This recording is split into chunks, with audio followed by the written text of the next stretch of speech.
Hello बच्चों, क्या हाल चाल? बढ़िया एकदम। सो आई होप आप लोग जहाँ भी होंगे स्वस्थ और मस्त होंगे और अपनी पढ़ाई अच्छे तरीके से कर रहे होंगे।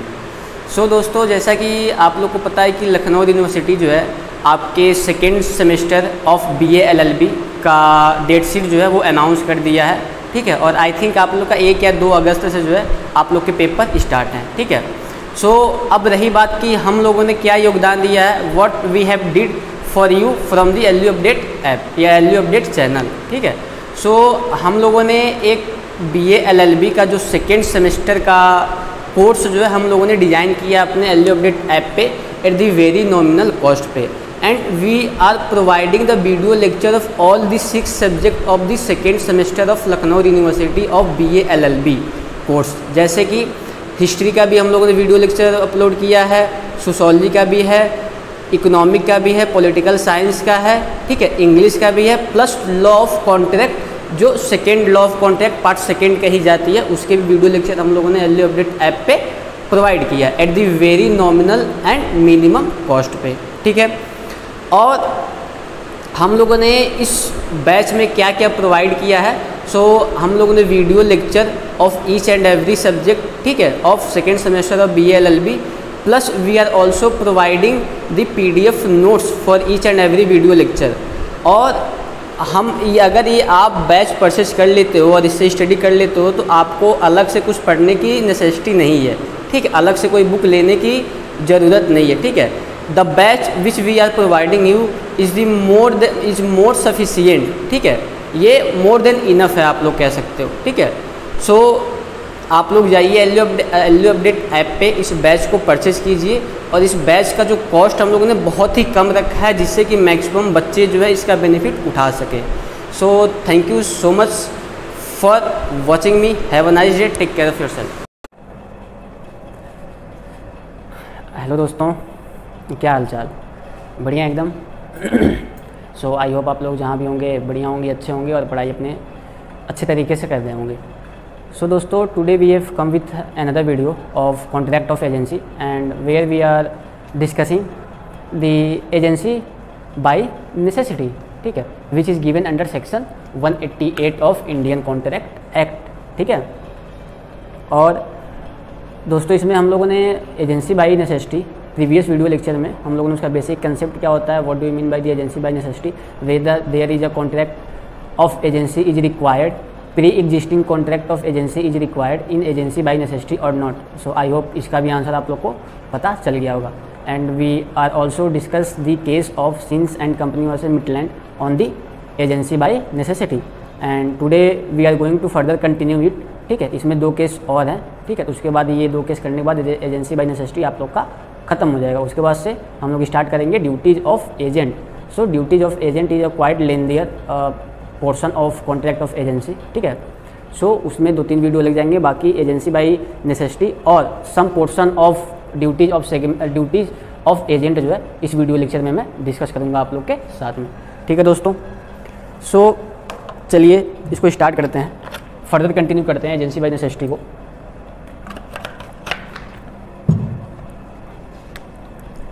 Agency by necessity. So as we all know that कि pre existing contract is not necessary, is not required in agency by necessity, ठीक है दोस्तों। जैसे कि मैंने बताया था पोटैटो वाला एग्जांपल, अगर पोटैटो सड़ने वाला है तो एजेंट जो है बिना अथॉरिटी के प्रिंसिपल के वो पोटैटो को बेच सकता है, ठीक है। So agent can sell out the potato without the authority of the principal, ठीक है, even though there is no direction और अथॉरिटी फ्रॉम द प्रिंसिपल, ठीक है। उसके बावजूद भी जो है principal agent will be called as that कि he sold out that potato under the authority of principal by the implied contract of agency or by the agency by necessity। ये कहा जाएगा कि वो ऑथोराइज था वो सेल करने के लिए by which principle, bye the agency by necessity, ठीक है। तो जहाँ पे नेसेसिटी होगा वहाँ पे एजेंट जो है अपने अकॉर्डिंग जो है वो काम कर सकता है, प्रिंसिपल उसको ऑथोराइज करे उस काम के लिए या ना करे, ठीक है। But agent should be act like an ordinary prudence man, मतलब कि उस कंडीशन में अगर कोई भी पर्सन होता या कोई अदर एजेंट भी होता तो वही काम करता कि जो एजेंट ने, जो पहला वाला एजेंट वो काम किया है, ठीक है, उस नेसेसिटी में, ठीक है। ये समझ में आ गया होगा आप लोग को। So another case on this topic is Great Northern Railway versus Swainfield, ठीक है। अभी देखिए, अभी आज नया मार्कर खरीद के लाया हूँ तो फिर ये इसका कलर देखिए और इसका कलर देखिए। सो चलिए इस केस को डिस्कस करते हैं कि great Northern Railway versus Swainfield में हुआ क्या था, इसका फैक्ट क्या था, ठीक है। So in this case Great Northern Railway company versus Swainfield में इसका जो फैक्ट था, एक पर्सन ए था, ये प्रिंसिपल था। ये सिमिलर फैक्ट है जैसा कि हम लोग ने प्रीवियस वीडियो लेक्चर में देखा था, लेकिन उसका जो मतलब जो कंसेप्ट है वो सिमिलर है, ठीक है। ए जो है वो प्रिंसिपल था इस केस में, ठीक। इसमें एक रेलवे कंपनी थी बी, जैसा कि हम लोगों ने पिछले वीडियो में प्रिज्यूम किया था कि it is a railway train, इसको ट्रेन मान लो, ठीक है। अब ए ने इस रेलवे ट्रेन को बोला कि मेरे पास ये हॉर्स है, आप जा करके एक्स प्लेस पे इसको पहुंचाओ, ठीक है। So A want to transfer the horse through the train, that is B train, to the X destination, ठीक है। अब क्या हुआ, ये जो है बी लेकर के तो गया एक्स प्लेस पे। अब वहाँ पे जाके पता चला कि जी एक्स प्लेस पे हॉर्स को ले जाने का था, ए का जो हॉर्स है बोला था कि एक्स प्लेस पे लेके जाओ, वहाँ पे तो हॉर्स के रहने का जो सराउंडिंग है, या कह सकते हो कि जो मैनेजमेंट है वो सही नहीं था। मतलब हॉर्स को रहने के लिए वहाँ पे कोई भी जगह नहीं थी कि हॉर्स वहाँ पे अच्छे तरीके से रह जाए, नहीं, ठीक है। वहाँ पे कोई भी स्पेसिफाइड एरिया नहीं बनाया गया था कि आप जो है उस वहाँ पे अल्लाह के हॉर्स रख सको, ठीक है। तो अब बी ने क्या किया, जो ये ट्रेन का एम्प्लॉय था उसने क्या किया, ये वाई प्लेस पे उस हॉर्स को रखा, और ये वाई प्लेस क्या था, उसके लिए इसको पैसा जमा करना पड़ा, ठीक है। सपोज ₹500, ठीक है। अब मैं फिर केस बताता हूँ। ये जो प्रिंसिपल है उसने बी को ऑथोराइज किया कि जाओ तुम मेरा ये हॉर्स है, इसको एक्स प्लेस पे रख दो, इसे डेस्टिनेशन पे पहुँचा दो। अब बी जो है वहाँ एक्स डेस्टिनेशन पे तो गया, लेकिन जाके इसको ये पता चला कि इस एक्स प्लेस पे हॉर्स को रखने का कोई मैनेजमेंट ही नहीं है, कोई व्यवस्था ही नहीं है, ठीक है। सो क्या है कि एनिमल्स को रखने के लिए भी एक स्पेसिफाइड एरिया होता है, एक अच्छा सराउंडिंग होता है, इन्वायरमेंट होता है। आप कहीं भी ले जाके एनिमल को नहीं रख सकते, उनका भी एक पूरा फार्म होता है, ठीक है, तो वहाँ पे रखे जाते हैं। तो यहाँ पे एक्स प्लेस पे वैसी कोई मैनेजमेंट नहीं थी, कोई सुविधा नहीं थी। अब बी ने क्या किया, इसको वाई प्लेस पे रखा जहाँ पे पूरी मैनेजमेंट थी, जहाँ पे हॉर्स को रखा जाता था, ठीक है, और वहाँ पे चारा वारा भी दिया जाता था। तो पूरा मैनेजमेंट, मतलब जो जो हॉर्स को चाहिए, जो जो रिक्वायरमेंट रहेगी हॉर्स को रहने के लिए, वो वाई प्लेस पे था, उसने जाके वाई प्लेस पे रख दिया। अब लेकिन दिक्कत ये थी कि इस वाई प्लेस पे रखने के लिए इसको कुछ पैसे देने पड़ेंगे इसको, क्योंकि इस प्लेस पे आप, ये था कि इस प्लेस पे आप हॉर्स ला के रखो, लेकिन इसके बदले में आपको कुछ पैसे देने पड़ेंगे, ठीक है। तो इसने पैसे दे दिए। अब बी क्या करेगा, पैसे मांगेगा प्रिंसिपल से। तो प्रिंसिपल बोला कि नहीं, हम तो ऑथोराइज ही नहीं किए थे कि तुम वाई प्लेस पे जाके रखो, चाहे तुम इसके बदले में तुम पैसा दो। तो जब हम तुम्हें अथॉरिटी नहीं दिए थे, तुमने हमारे बियॉन्ड अथॉरिटी जाके काम किया, then you will be responsible for that, I am not will be responsible for the amount which is incurred from the Y place, ठीक है। तो इस केस में कोर्ट ने ये हेल्ड किया कि here there is an agency by necessity. यहाँ पे नेसेसिटी थी कि अगर ये बी जो है हॉर्स को इस प्लेस पे रखता तो ये बहुत ज़्यादा चांस था कि ये बी यहाँ पे नहीं रह पाता, इसकी डेथ हो जाती, या उसके लिए अच्छा कंडीशन नहीं था, अच्छा फेवरेबल वेदर नहीं था, और अच्छा फेवरेबल प्लेस नहीं था for the living of horse. अगर यहाँ पे रहता तो उसकी कंडीशन खराब हो जाती है हॉर्स की, इसलिए वाई प्लेस पे रखा। So here it is an agency by necessity. यहाँ पे नेसेसिटी थी, यहाँ पे ज़रूरत था कि हॉर्स को इस प्लेस पे रखे, अगर नहीं रखेगा तो फिर हॉर्स का ज़्यादातर चांस है कि इसका डेथ हो जाए, कुछ और हो जाए, ठीक है। तो यहाँ पे एजेंसी बाय नेसेसिटी आ गया। तो एजेंसी बाय नेसेसिटी जब क्रिएट हो गया, it can easily presume that कि B is authorise to put the horse in Y place in spite of X place without the authority of principal, that is A, ठीक है दोस्तों। तो I hope ये आप लोग को समझ में आया होगा।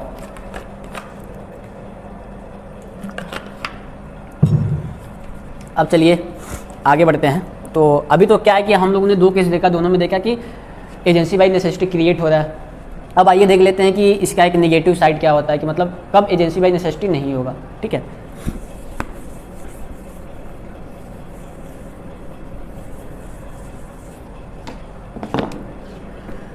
सो केस नंबर 3 और 2 ऑफ टुडे लेक्चर कह सकते हो, और केस 3 है ऑफ एजेंसी बाय नेसेसिटी। तो समीरा कोहली वर्सेस प्रभा, ये इंडियन केस है, तो इसको आप लोग अपने कॉपी में ज़रूर लिखिएगा। ठीक है, सो आइए इसमें देखते हैं इसका फैक्ट क्या था। कि यहाँ पे ये जो है वो पेशेंट है, ही ऑथोराइज और डॉक्टर बी फॉर डायग्नोसिस। ठीक है, ए ने बी को ऑथोराइज किया for the diagnosis of any disease, कि आप चेकआउट करो कि कोई डिजीज तो नहीं है, अगर डिजीज हो तो आप बताओ, तो उसका ट्रीटमेंट आप करो। ठीक है, so A that is patient, और पेशेंट क्या है यहाँ पे, प्रिंसिपल है। सो ही ऑथोराइज, ही और she you can say that, कि he authorise B that is doctor की for what purpose, for the diagnosis of any disease. A ने बोला जाके कि आप जरा मेरा चेकअप करो, देखो कोई डिजीज तो नहीं है वैसा, अगर हो तो आप उसका ट्रीटमेंट करो। ऑथोराइज दिया बी को, तो B is the agent, so doctor is the agent. ठीक, अब ये डॉक्टर साहब ने क्या किया कि इन्होंने बिना कंसेंट के पेशेंट के रिमूव्ड दी ओवरीज। ठीक है, अब विदाउट कंसेंट किया था, without consent of patient. Doctor that is be removed the ovaries from the patient. ठीक है, विदाउट हर कंसेंट। ठीक है, अब ये जो है वो जाती है कोर्ट में, केस फाइल करते हैं कि इन्होंने मेरा बिना कंसेंट के ओवरेज निकाल लिया, तो इनको लाइबल ठहराइए, इसके लिए इनको पनिशमेंट दीजिए और हमें कंपनसेशन दीजिए। तो ये जो डॉक्टर हैं, he took the plea that कि I am did this act for in the necessity. ठीक है, सो डॉक्टर इज सेइंग, और we you can say that कि the contention of doctor is that कि ही सेड दैट कि ही committed this act, that is he removed the ovaries from the patient body in the necessity, for the necessity, it is a necessity to remove the ovaries। ठीक है, सो court ने बोला कि यहाँ पे कोई भी नेसेसिटी नहीं था। ठीक है, कि आप उसका ओवरी निकालो, आप अगर नेसेसिटी प्रूफ करके दिखाओ तो हम मान जाए, तो नेसेसिटी प्रूफ ही नहीं कर पाए। ठीक है, so here he removed the ovaries without the consent of patient और without the any necessity, so here B is not authorise to remove the ovaries from the principal side, so B is liable for it. ठीक है, doctor is liable for it. ठीक है, सो I hope कि ये आप लोग को समझ में आया होगा कि समीर कोहली वर्सेस प्रभा का केस क्या था। अब आइए एक चीज़ और हम लोग डिस्कस कर लेते हैं कि what do you mean by how to prove the necessity, how to prove that the act of agent is in necessity, वो necessity में किया था। ठीक है, कैसे आप प्रूव करो? So it is a question of fact, मतलब it is decided on the fact and circumstances of each and every case. अब नेसेसिटी क्या होता है, इसका कोई फिक्स पैरामीटर नहीं है कि ये एक्ट नेसेसिटी है में आएगा और ये एक्ट नेसेसिटी में नहीं आएगा। There is no any fix parameter to determine that which act is coming under the necessity और which act is not coming under the necessity. ठीक है, so how we can determine that कि agent had committed that act in the necessity. ठीक है, so it is a question of fact, means it is decided on each and every case, मतलब it is a question of fact means it is based on the fact and circumstances of each and every case। ठीक है। तो इसका कोई fix parameter नहीं है कि ये नेसेसिटी में आएगा, ये नेसेसिटी में नहीं आएगा। रिमूवल ऑफ ओवरेज भी नेसेसिटी में आ सकता है, लेकिन वहाँ पे फैक्ट और सर्कमस्टांसेस देखने पड़ेंगे। अगर फैक्ट और सर्कमस्टांसेस ये बोलते हैं कि ये removal of overage can be, अगर हम ओवरेज को रिमूव नहीं करेंगे तो उस पेशेंट की डेथ हो जाएगी, in that case the removal of overage can comes under the act of necessity, ठीक है। सो इट इज डिटरमाइंड और it is very from the case to case, on which principle, on the fact and circumstances of each and every case, ठीक है। सो I hope ये समझ में आप लोग को आया होगा।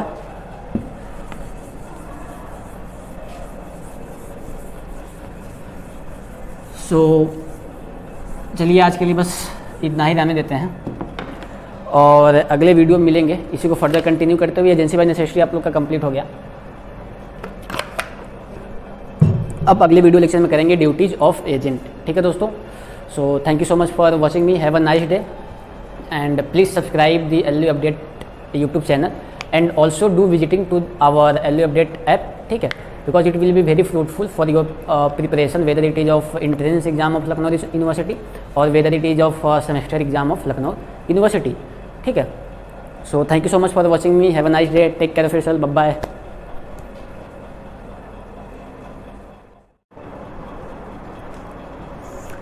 हेलो दोस्तों, क्या हाल चाल? बढ़िया एकदम। सो आई होप आप लोग जहाँ भी होंगे स्वस्थ और बढ़िया होंगे और अपनी पढ़ाई अच्छे तरीके से कर रहे होंगे।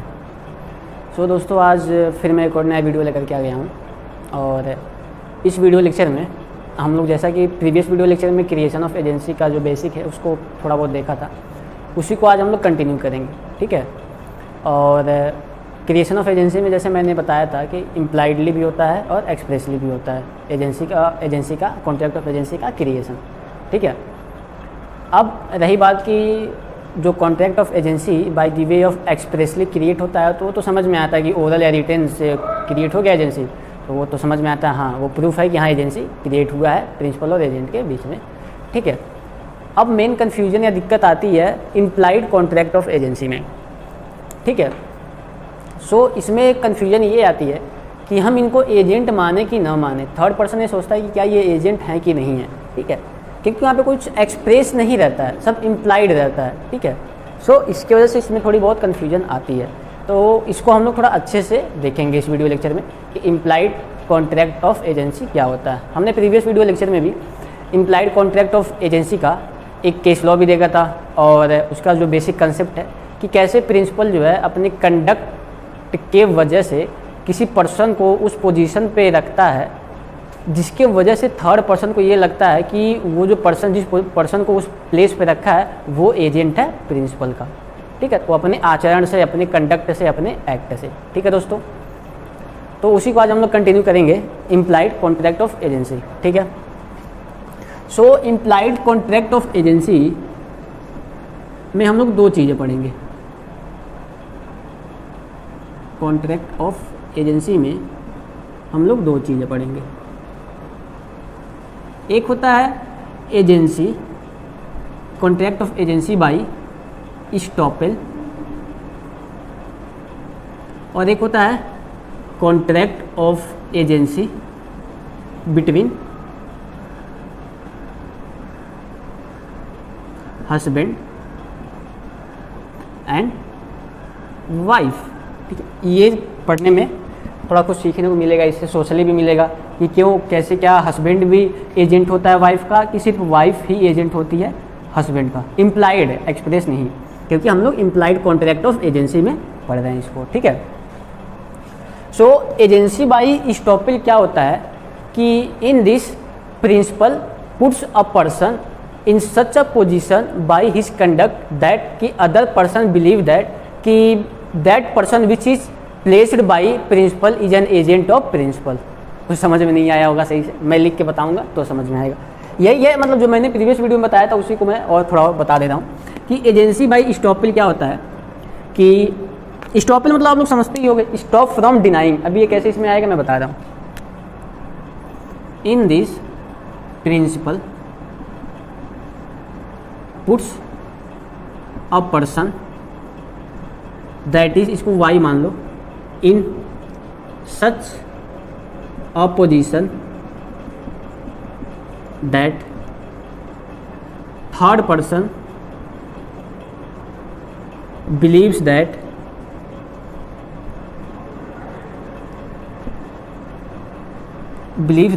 Y is an agent of principal. ठीक है, और ये बिलीव करके थर्ड पर्सन जो है कुछ काम करता है, कुछ डिलीवर कर देता है उस एजेंट को। ये समझता है कि सपोज जैसे कि थर्ड पर्सन को पैसा देना है प्रिंसिपल को, ठीक है, तो प्रिंसिपल ने एक ऐसे पर्सन को इस पोजीशन पे रखा है कि कोई थर्ड पर्सन समझेगा कि वो वाई पर्सन जो है एजेंट होगा प्रिंसिपल का। तो थर्ड पर्सन को सपोज पैसा देना था प्रिंसिपल को, तो थर्ड पर्सन ने वाई को समझा कि ये एजेंट है प्रिंसिपल का। ठीक है, और कैसे समझा प्रिंसिपल का एजेंट है? बाय द कंडक्ट, प्रिंसिपल के आचरण से। और आचरण से मतलब क्या कि प्रिंसिपल जो है वो हमेशा वाई को ही अपॉइंट करता था, चाहे कहीं भी जाने आने के लिए वाई को ही कहता था। तो ये प्रिंसिपल का कंडक्ट है कि वाई को बोला कि तुम यहाँ जाओ, वहाँ से आओ, यहाँ से आओ, कुछ भी करो, वो प्रिंसिपल जो है वाई से बोलता है हमेशा। तो जो थर्ड पर्सन है, थर्ड पर्सन को सपोज कुछ पैसा देना था प्रिंसिपल को, उसने वाई को दे दिया, बोला कि आप तो एजेंट है, जाके प्रिंसिपल को दे देना। ठीक है, और कैसे बिलीव किया? By the conduct of principal. ठीक है, अब सपोज थर्ड पर्सन ने वाई को कुछ पैसा दिया प्रिंसिपल को देने के लिए, तो अब प्रिंसिपल ये बाद में नहीं कह सकते कि आपने वाई को क्यों पैसा दिया, इसको मैंने तो अपॉइंट ही नहीं किया था, ये मेरा एजेंट है ही नहीं। ठीक है, तो इन दैट केस स्टॉपिल का रूल आता है, स्टॉप फ्रॉम डिनाइंग। अब तुम झूठ बोलने से रुको, मतलब स्टॉप फ्रॉम डिनाई, तुम अब झूठ मत बोलो। ठीक है, तुम इसको मुकरो मत इस पे। क्यों? क्योंकि तुम्हारे ही कंडक्ट से हमने वाई को समझा कि तुम्हारा इम्प्लाइड एजेंट है, और इसके वजह से मैंने पैसा दे दिया कि ये प्रिंसिपल तुमको जाके दे देगा। अब तुम अब बाद में बोल रहे हो कि हमने तो एजेंट को अपॉइंट ही नहीं किया था, तो तुम इसको पैसा क्यों दिए? ठीक है, तो ये प्रिंसिपल आ जाता है स्टॉप फ्रॉम डिनाइंग। स्टॉपेल का मतलब ये होता है, यहाँ पे स्टॉपेल का मतलब यही हुआ कि स्टॉप फ्रॉम डिनाइंग। अगर जो थर्ड पर्सन है वो वाई को, ठीक है, वो एजेंट समझ के कोई एक्ट कर दिया, ठीक है, तो in that case principal can not deny from that thing. वो प्रिंसिपल बाद में नहीं बोल सकता कि ये मेरा एजेंट नहीं है। क्यों? क्योंकि तुम्हारे कंडक्ट के वजह से ही थर्ड पर्सन को ये लगा कि वाई जो है तुम्हारा एजेंट है। ठीक है, ये समझ में आ गया इतना। अब आइए इस पे एक केस लॉ देखते हैं, वो और अच्छे से समझ में आएगा।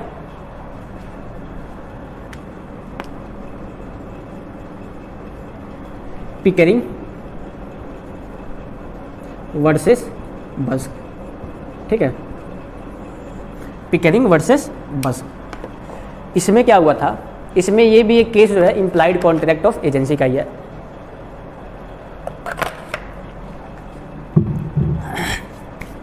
और इसके प्रीवियस वीडियो लेक्चर में हम लोगों ने कौन सा केस देखा था? स्मिथ वर्सेस मोज का। ठीक है, तो आइए इसको डिस्कस करते हैं। पिकरिंग वर्सेस बस्क में क्या हुआ था कि प्रिंसिपल ने, मान लो ए है, ये प्रिंसिपल है, ठीक है, ये बी है, ये इसका एजेंट है। बी ए ने बी से बोला कि तुम जाओ कुछ गुड्स परचेज करो, मेरे भी आप पे गुड्स परचेज करो। ठीक है, तो बी ने गया गुड्स परचेज किया, और ए जो है वो गुड्स को अपने पास मंगवाना भूल गया। वो बोला कि ठीक है तुम अपने पास रखो, मैं इसको बाद में तुमसे मंगवा लूँगा। ठीक है, ए ने किसको ऑथोराइज किया? बी को, कि तुम जाओ गुड्स परचेज करो। सपोज एक्स गुड है, उसको जाओ परचेज करके लाओ। ठीक है, अब ये गया परचेज किया। अब प्रिंसिपल ने बोला दैट इज ए कि तुम इस गुड्स को अभी अपने पास रिटेन करके अपने पास अभी अपने पोजीशन में इसको रखे रहो, और जब मैं बोलूँगा तो तुम मेरे पास लेते आना। इतनी सारी चीज़ हो गई। अब एक सी पर्सन है, इसको आप लोग मान लो थर्ड पर्सन। ठीक है, अब थर्ड पर्सन ने ये गुड्स जो है, ये जो गुड्स, ये थर्ड पर्सन ने ये गुड्स इस बी से खरीद लिया, और ये बिलीव करके खरीदा कि B is the agent of principal. ठीक है, ये समझिएगा, ये गुड फेथ में बिलीव किया। अगर ये बिना बिलीव किए खरीदा होता बी से, then in that case A will not be liable. लेकिन अगर ए ने बोला बी से कि तुम जाओ गुड्स मेरे बिहाफ पे परचेज कर लो, तो गया परचेज करके अपने पास रखा था। ठीक है, सपोज कोई गुड्स मैंगो मान लो, कोई भी XYZ गुड्स मान लो, इसने ऑथोराइज किया, ये खरीद के अपने पास रखा था। ठीक है, अब थर्ड पर्सन जो है, कोई दूसरा पर्सन आता है, ये गुड्स चाहिए, तो ये जो थर्ड पर्सन है ये बी से जाता है, बोलता है कि भाई आप गुड्स दे दो, और इन गुड फेथ ये बिलीव करता है ये जो बी है ये एजेंट है प्रिंसिपल का, दैट इज ए का। यहाँ तक समझ में आया? अब बी जो है ये गुड्स सी को दे देता है। ठीक है, अब बाद में जो है क्या होता है कि प्रिंसिपल कोर्ट में जाता है, बोलता है कि साहब देखिए मैंने एजेंट को ऑथराइज नहीं किया था और इन्होंने गुड्स थर्ड पर्सन को बेच दिया, तो हमको वो गुड्स वापस दिलाओ। ठीक है, ये प्रिंसिपल जाके बोलता है कोर्ट में। ठीक है, तो कोर्ट जो है वो अपना जजमेंट ये देता है कि ये जो थर्ड पर्सन है ये तुम्हारे कंडक्ट के वजह से इन गुड फेथ ये बिलीव किया कि B is the agent of principal. Principal ने इसको ऑथोराइज एक्सप्रेस वे में नहीं किया था कि जो तुम मेरा गुड्स अपने पास रखे हो उसको तुम थर्ड पर्सन को बेच दो, ये ऑथोराइज एक्सप्रेसली नहीं किया था। ये खरीद के लाया, ये अपने पास रखा, बोला कि तुम अपने पास रखे रहो, मैं मंगा लूंगा तुमसे कभी। अब सी ने गुड फेथ में बिलीव कर लिया कि ये बी एजेंट है प्रिंसिपल का, और एजेंट ये जो बी है ये ऑथोराइज है इस गुड्स को बेचने के लिए, तो मैं इससे गुड्स खरीद लेता हूँ। ये सी ने सोचा, ये सोच के सी ने बी से गुड्स खरीद लिया। ठीक है, अब ए जो है प्रिंसिपल वो कोर्ट में जाता है, बोलता है कि साहब मैंने बी को जो है ये जो गुड्स है वो बेचने के लिए मैंने ऑथोराइज नहीं किया था, सेल करने के लिए मैंने ऑथोराइज नहीं किया था। यहाँ तक समझ में आई। अब जो कोर्ट है वो जजमेंट देता है कि no, here B is the implied agent because by the way of conduct of principal, because conduct of A puts the B in such a position that any person, that is third person, believes that कि B is authorized to sell that goods। ठीक है, ये समझ में आया इतना आप लोग को। सो क्योंकि हर काम जो है बी से कराता था अपने बिहार पे प्रिंसिपल, तो तीसरे पर्सन को लगा कि अरे ये बेचने के लिए भी ऑथोराइज होगा एजेंट, तो खरीद लिया। तो यहाँ पे बोला कि एजेंट जो है वो लाइबल नहीं होगा, अब गुड्स और सी भी लाइबल नहीं होगा क्योंकि इन्होंने गुड फेथ में खरीदा है जान के ये तुम्हारे एजेंट है। ठीक है, तो ये गुड्स जो है इसको वापस नहीं मिलते हैं। ठीक है, यहाँ तक समझ में आया। सो अब चलिए आगे बढ़ते हैं। इसमें तो एक केस हो गया पिकरिंग वर्सेस बस्क और स्मिथ वर्सेस मोज का, दो केस तो आप लोगों ने कर लिया। ठीक है,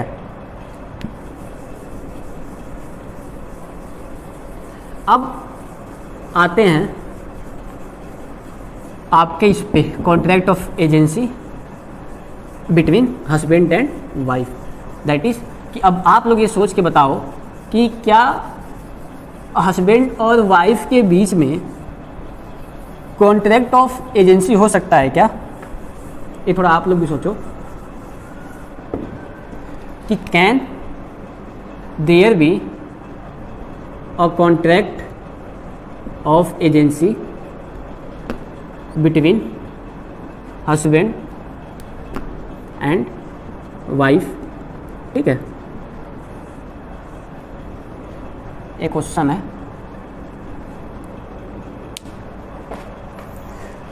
हस्बैंड और वाइफ को इंग्लिश या कॉमन लॉ में एक पर्सन माना जाता है। ठीक है, ये बोला था कि हस्बैंड और वाइफ एक पर्सन है, दो डिफरेंट पर्सन नहीं, लेकिन इंडियन लॉ में दोनों को अलग अलग कंसीडर किया जाता है कि हस्बैंड भी एक पर्सन है, वाइफ भी पर्सन है, दोनों को मिला करके हम एक पर्सन नहीं कहेंगे। ये डिफरेंस है थोड़ा, ये इसको भी आप लोग या दिमाग में रखे रहिएगा। अब आप लोग बताओ क्या कॉन्ट्रैक्ट ऑफ एजेंसी होता है क्या हस्बैंड और वाइफ के बीच में? क्या अब अगर होता भी है तो क्यों होता है? अगर होता भी है तो फिर कौन एजेंट होगा, कौन प्रिंसिपल होगा? क्या वाइफ प्रिंसिपल होगी और हस्बैंड एजेंट होगा, या क्या वाइफ एजेंट होगी और हस्बैंड प्रिंसिपल होगा? ये आप लोग थोड़ा सोच के अपने मन में सोच लो इसका आंसर, क्या एजेंसी होता है कि नहीं हस्बैंड और वाइफ में। ठीक है,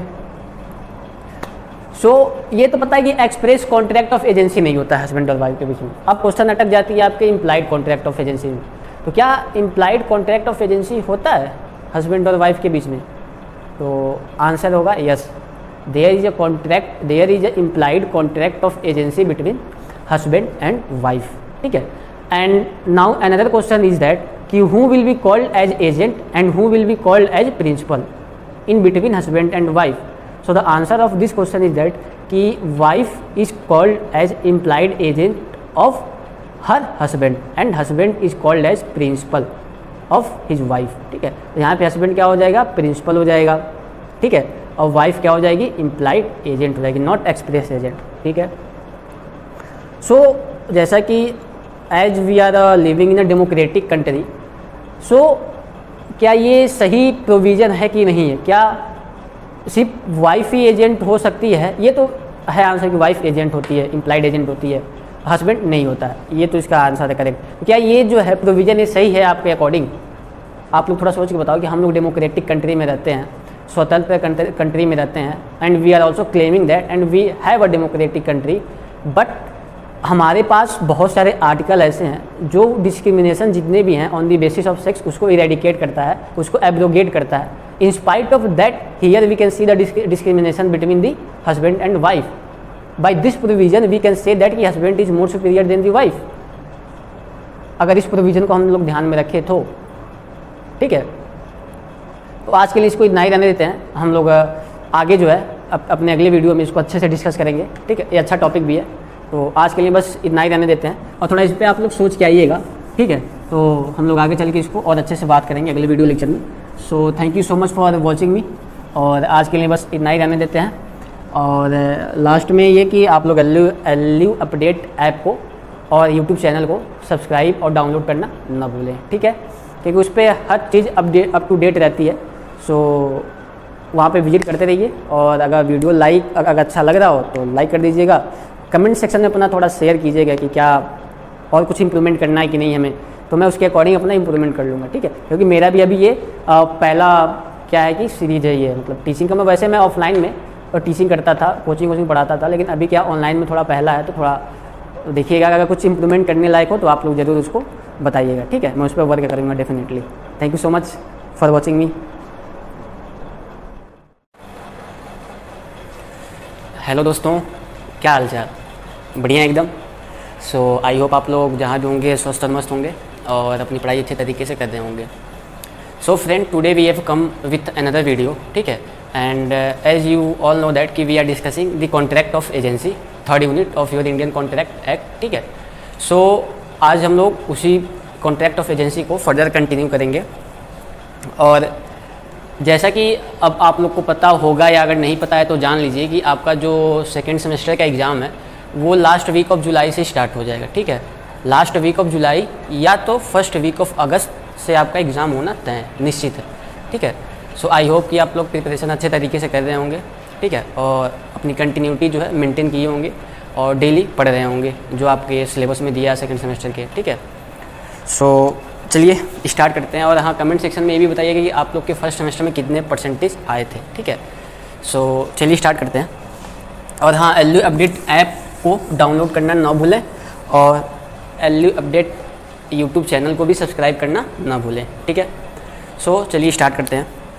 तो जैसा कि हम लोगों ने प्रीवियस वीडियो लेक्चर में देखा था कि modes of contract of agency means what are the modes that a contract of agency is created. ठीक है, सो हम लोगों ने प्रीवियस वीडियो लेक्चर में देखा था कि कैसे जो है बाई स्टॉपेल भी एजेंसी क्रिएट हो सकता है. ठीक है, मतलब एक्सप्रेस और implied in both the ways and contract of agency can be created.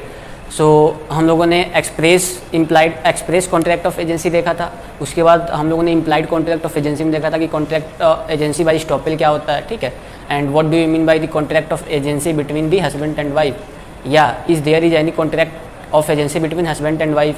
ये सब हम लोगों ने सारी चीज़ें जो है विथ केसेस अपने प्रीवियस वीडियो लेक्चर में इसको कवर अप किया था. ठीक है, so moving further now we are going to discuss the agency by necessity. ठीक है, जैसा कि हम लोग modes of creation of agency की बात कर रहे हैं तो हम लोगों ने देखा था एक्सप्रेसली होता है कॉन्ट्रैक्ट ऑफ एजेंसी क्रिएट और इम्प्लाइडली होता है. ठीक है, सो एक्सप्रेसली तो बहुत ही कह सकते हो कि वो किसी को भी पता चल जाएगा कि हाँ वो कॉन्ट्रैक्ट ऑफ एजेंसी प्रिंसिपल और एजेंट के बीच में है कि नहीं, बिकॉज वो एक्सप्रेस है. ठीक है, बाय वर्ड और बाय रिटेन. ठीक है, लेकिन दिक्कत कहाँ पे आती है? दिक्कत आती है आप लोग को इम्प्लाइड कॉन्ट्रैक्ट ऑफ एजेंसी में, because there is no any written agreement और the oral agreement between the principal and agent. So there is a little bit confusion that कि whether the person is agent और not to the principal. ठीक है, तो इसमें confusion आ जाती है. तो इसको हम लोग अच्छे से अभी प्रीवियस वीडियो लेक्चर में भी किए हैं कि इम्प्लाइड कॉन्ट्रैक्ट ऑफ एजेंसी में कैसे एजेंसी बाय स्टॉपेल क्या होता है और कैसे contract of agency bye the conduct वो क्रिएट होता है, फॉर्म होता है किसके किसके बीच में? प्रिंसिपल और एजेंट के बीच में. ठीक है, अब उसी को फर्दर हम लोगों ने कंटिन्यू किया था कि implied contract of agency husband और वाइफ के भी बीच में होता है. ठीक है, क्योंकि हस्बैंड और वाइफ के बीच में कोई कॉन्ट्रैक्ट होता ही नहीं है एक्सप्रेसली कि हाँ तुम मेरे एजेंट हो और मैं तुम्हारा प्रिंसिपल हूँ. ठीक है, सो वहाँ पे भी क्या होता है? इम्प्लाइड कॉन्ट्रैक्ट ऑफ एजेंसी होता है. ठीक है, अब क्या है कि हम लोगों ने केस लॉ भी देखा था उस पर. ठीक है, अब उसी को फर्दर कंटिन्यू कर रहे हैं कि एजेंसी बाय नेसेसिटी क्या होती है. एक अनदर टॉपिक है एजेंसी बाय नेसेसिटी, ये भी शॉर्ट नोट्स में पूछ लिए जाते हैं, तो इसको आप लोग अच्छे से पढ़िएगा और ये सेक्शन 188 में डिफाइंड है. ठीक है, दिया है. सो आइए कंटिन्यू करते हैं. Agency by necessity. ठीक है दोस्तों। So what do you mean by the agency by the necessity? तो आप लोग तो एजेंसी के बारे में तो समझ गए होंगे, अब बात आती है नेसेसिटी। ठीक है, कि इसका क्या मतलब होगा। सो एजेंसी बाय नेसेसिटी में there is no any necessary और there is no any need of pre existing contract between the principal and agent. ठीक है, इस एजेंसी बाय नेसेसिटी में ये जरूरी नहीं है कि आप पहले ही कॉन्ट्रैक्ट ऑफ एजेंसी प्रिंसिपल और एजेंट के बीच में हो।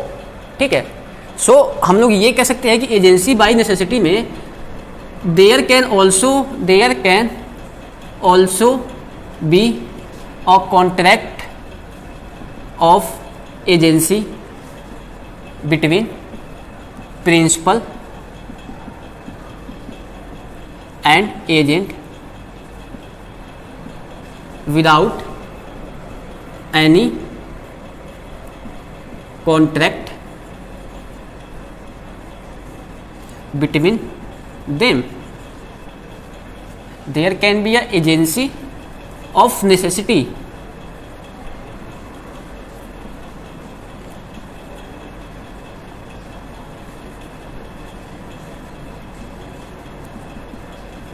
There can also be an agency by necessity between principal and agent without any contract between them. So agency by necessity जो है, इसका मतलब कि प्रिंसिपल और एजेंट के बीच में एजेंसी बाय नेसेसिटी हो सकता है without any contract between principal and agent. इसको मैं एक एग्जांपल के थ्रू बताता हूँ कि सपोज कि 1 kg पोटैटो है, ये जो है ए पर्सन के पास है। ठीक है, और ये जो पोटैटो है ये दूसरे पर्सन का, सपोज ये पोटैटो है बिलोंग करता है बी पर्सन को, और ये पोटैटो ए पर्सन के पास है, और यहाँ पे कोई भी कॉन्ट्रैक्ट ऑफ एजेंसी दोनों के बीच में नहीं हुआ है। ठीक है, अब क्या होता है कि ये पोटैटो जो है अब सड़ने वाला होता है। ठीक है, अगर एक दिन में ये पोटैटो नहीं बेचा जाएगा या नहीं इसको किसी दूसरे को दिया जाएगा या बेचा जाएगा या सब इसकी सब्जी बनाई जाएगी तो ये खराब हो जाएगा, सड़ जाएगा पोटैटो। ठीक है, तो एक दिन में ये सड़ने वाला है पोटैटो। अब ए जो है इस पोटैटो को बेच देता है किसी सी पर्सन को। ठीक है, तो अब देखो ये पोटैटो किसका है, बी का। बी बोलेगा कि भाई ये मेरा ए एजेंट ही नहीं है, क्योंकि हमारे बीच में कोई कॉन्ट्रैक्ट ही नहीं हुआ था, तो कॉन्ट्रैक्ट नहीं हुआ था तो ये एजेंट नहीं है। लेकिन यहाँ पे क्या आ जाएगा, कॉन्ट्रैक्ट ऑफ यहाँ पे आ जाएगा आपका एजेंसी बाय नेसेसिटी। सो यहाँ पे एजेंसी बाय नेसेसिटी की वजह से ये प्रिज्यूम किया जाएगा कि there is a contract, there is a implied contract between the B and A, that is B is the principal and A will be called as agent. ठीक है, I hope ये आपको समझ में आया होगा कि एजेंसी बाय नेसेसिटी मतलब कि वहाँ पे कॉन्ट्रैक्ट ऑफ एजेंसी फॉर्म्ड हो जाएगा, क्रिएट हो जाएगा impliedly when there is a necessity, जहाँ पे ज़रूरत होगी। अब यहाँ पे ज़रूरत था कि अगर 1 kg जो ये आलू पड़ा था ए के पास, अगर इसको नहीं बेचा तो ये आलू सड़ जाते, फिर ये किसी भी काम के नहीं आते। तो कोई भी ऑर्डिनरी प्रूडेंस मैन होगा वो इस आलू को क्या करेगा, सी पर्सन को बेचेगा, किसी भी पर्सन को बेचेगा। ठीक है, तो ये अब बी बोलेंगे कि भाई ये मेरा आलू था, ये यहाँ पे ऑथोराइज नहीं था इसको सेल करने के लिए, सो ए विल बी लाइबल टू पे मी दी कंपनसेशन। तो यहाँ पे क्या होगा, कोर्ट में जब ये जो इसका जजमेंट होगा कि here A is an implied agent. ठीक है, by the virtue of agency by necessity. ठीक है, आई होप ये आप लोग को समझ में आया होगा।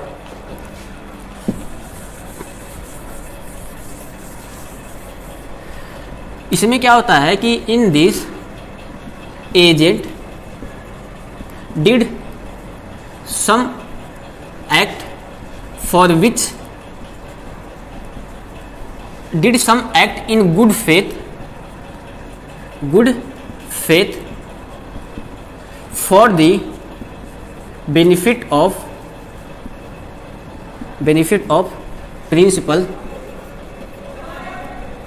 even though he is not authorized to did that act by principal। Agency by necessity में ये बोलता है कि इस एजेंसी बाय नेसेसिटी में जो एजेंट है वो सम एक्ट करता है in the good faith for what purpose, for the benefit of the principal, even though जहाँ की प्रिंसिपल जो है एजेंट को ऑथोराइज नहीं करता है उस एक्ट के लिए, तो भी अगर वो एक्ट करता है agent in the good faith and for the benefit of principal, then in that case it will be presume that कि he is the agent of the principal और he is authorise to did that act on the behalf of principal. ठीक है, सो मैं फिर बताता हूँ कि फिर भाई मैं एग्जांपल लेता हूँ कि सपोज ए जो है इसके पास 2 kg राइस है, चावल है, ठीक है। ये राइस किसका है, सपोज बी का है, बी पर्सन का है, ठीक है। अब यहाँ पे कोई भी कॉन्ट्रैक्ट ऑफ एजेंसी इन दोनों के बीच में नहीं हुआ है। जब हुआ नहीं है कॉन्ट्रैक्ट ऑफ एजेंसी इन दोनों के बीच में, तो ये प्रिंसिपल नहीं होंगे और ये एजेंट नहीं होंगे। लेकिन ये कब हो जाएंगे एजेंट और कब हो जाएंगे प्रिंसिपल, जैसा कि सपोज ए के पास जो 2 kg राइस है बी का, अब ये जो 2 kg राइस है ये खराब होने वाले हैं। अगर इसको एक दिन में सेल आउट नहीं करेगा ए, तो ये सड़ जाएंगे, ये खराब हो जाएंगे। तो अगर ये राइस खराब हो जाएंगे तो किसका लॉस होगा, बी का लॉस होगा, ठीक है, बी का लॉस होगा। अगर ये राइस बेच देगा तो इसके बदले कुछ अमाउंट आएगा, ठीक है, he will get something in some return, ठीक है।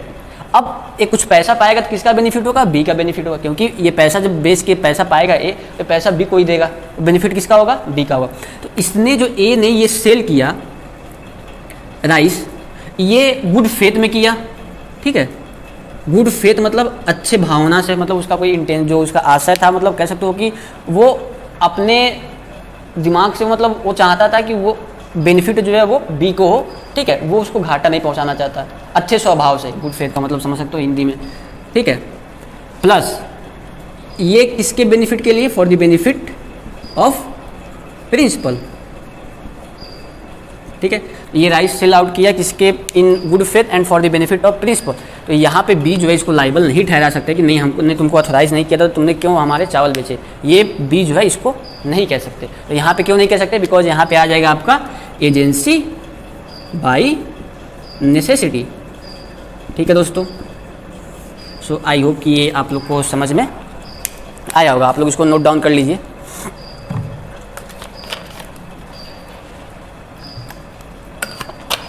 और जैसा कि आप लोग को पता है कि there is no requirement of pre existing contract of agency between principal and agent in which case in agency by necessity.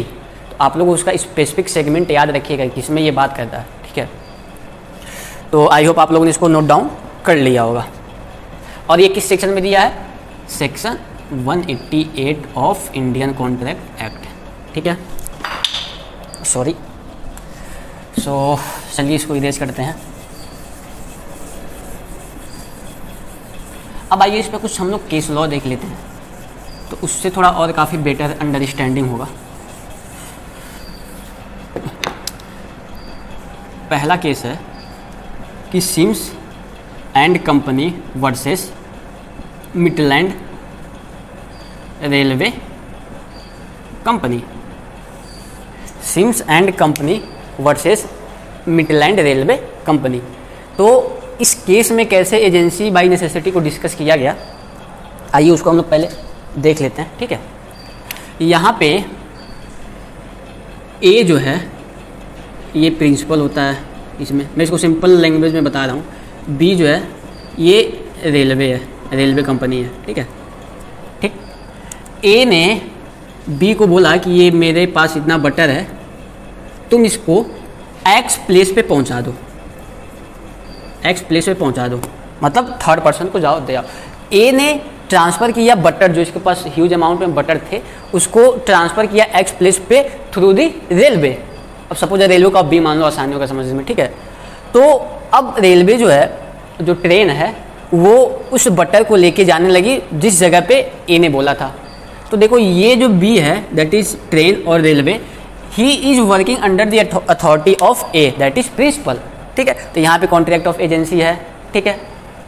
अब ये जो है रेलवे ट्रेन जो है वो बटर लेके जाता है, तो इसको लगता है कि जब तक हम डेस्टिनेशन पे पहुँचेंगे that is at X place, उसके पहले ये बटर जो है पूरा मेल्ट आउट हो जाएगा, ठीक है। So railway company thought that before reaching the destination that is X place the butter will be melt out. ठीक है, सो बटर क्या हो जाएगा, मेल्ट हो जाएगा। सो इसको प्रिवेंट करने के लिए जो रेलवे जो ट्रेन है उसने क्या किया, उस बटर को बीच रास्ते में ही बेच दिया किसी को। ठीक है, सो अब ये जो है प्रिंसिपल बोलता है कि मैंने इस रेलवे कंपनी को या इस ट्रेन को जिसके थ्रू वो ट्रांसफर किया था बटर, उसको मैंने बस बोला था कि तुम एक्स प्लेस पे लेके जाओ, ना कि तुम इसको सेल आउट करो। ए ने इसको ऑथोराइज नहीं किया था। ठीक है, ये कंटेंशन था प्रिंसिपल का था। ठीक है, अब बी क्या बोलता है रेलवे कंपनी, ठीक है, कि अगर हम इस बटर को ना बेचते तो ये बटर मेल्ट आउट हो जाता, जिसके वजह से ये नुकसान जो है डायरेक्टली किसको होता, प्रिंसिपल को होता। तो जो हमने ये सेल किया है बटर इन गुड फेथ किया है, and I am sold out this butter for the benefit of the principal. ठीक है, सो यहाँ पे जो कोर्ट का जजमेंट आया था, बोला कि railway company is not liable for the selling of the butter. ठीक है, even though he is not authorise by the principal. ठीक है, क्यों, क्योंकि by the contract of agency, by the agency by necessity आ गया यहाँ पे। तो इसको प्रोटेक्ट के लिए, क्योंकि ये नेसेसिटी था यहाँ पे कि इसको बटर को सेल कर दैट, जो जिस ट्रेन के थ्रू जो है वो बटर जा रहा था। अगर क्योंकि अगर डेस्टिनेशन तक पहुँचने से पहले जब बटर मेल्ट हो जाता तो किसका नुकसान होता, प्रिंसिपल का होता।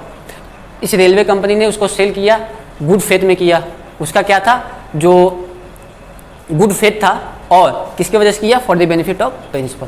ठीक है, सो ड्यू केयर से किया, ऐसा नहीं कि वो नुकसान पहुंचाना चाहता था प्रिंसिपल को, वो गुड फेथ में किया था। So in this case railway company is not liable. और ये बोला गया कि ये कॉन्ट्रैक्ट ऑफ एजेंसी था, और जिसकी वजह से रेलवे कंपनी को ये मान लिया गया कि he is authorise to sell that butter. ठीक है, सो इसकी वजह से रेलवे कंपनी को लाइबल नहीं ठहराया गया।